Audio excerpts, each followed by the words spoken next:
ఐపీఎల్లో impact player వస్తున్నారంటే score బోర్డులో ఖచ్చితంగా మార్పులు ఉంటాయని అందరూ అనుకుంటారు. బ్యాటింగ్లో అయినా బౌలింగ్లో అయినా జట్టులోకి వచ్చిన ఇంపాక్ట్ ప్లేయర్ తన ప్రభావం ఖచ్చితంగా చూపిస్తాడు. మొన్నటికి మొన్న ఢిల్లీ బ్యాటింగ్ విభాగం కుప్పకూలడంతో జట్టులోకి వచ్చిన అభిషేక్ పోరెల్ 30 పరుగులతో టీం అత్యంత తక్కువ స్కోర్కే అవుట్ కాకుండా చూశాడు.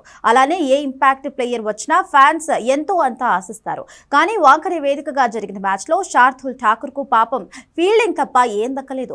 వాంఖడే వేదిక Mumbai Indians Sunrisers Hyderabad మధ్య జరిగిన మ్యాచ్ లో పరుగుల వరద పారింది. ఇరు జట్ల బ్యాటర్లు బౌలర్లను ఉతికారేశారు. ఏకంగా 492 పరుగులు నమోదయ్యాయి. ముంబై ఇండియన్స్ అందించిన 244 పరుగుల లక్ష్యాన్ని కేవలం 18.4 ఓవర్స్లోనే సన్ రైజర్స్ హైదరాబాద్ జట్టు ఛేదించి విజయాన్ని నమోదు చేసింది. ముంబై ఇచ్చిన భారీ టార్గెట్ తో బరిలోకి దిగిన సన్ రైజర్స్ హైదరాబాద్ పవర్ ప్లేలో ముంబై బౌలర్లకు చుక్కలు చూపెట్టింది.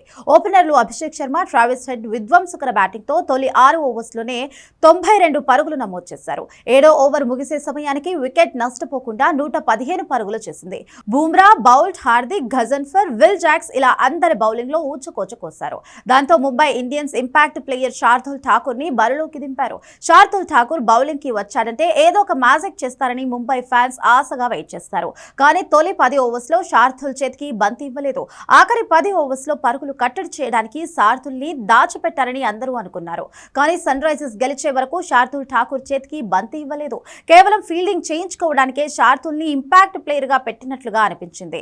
ఐపీఎల్ చరిత్రలో ఇప్పటి వరకు ఏ ఇంపాక్ట్ ప్లేయర్ కూడా ఇలా బ్యాటింగ్ కానీ బౌలింగ్ కానీ లేకుండా కేవలం ఫీల్డింగ్ కే పరిమితమైంది లేదు.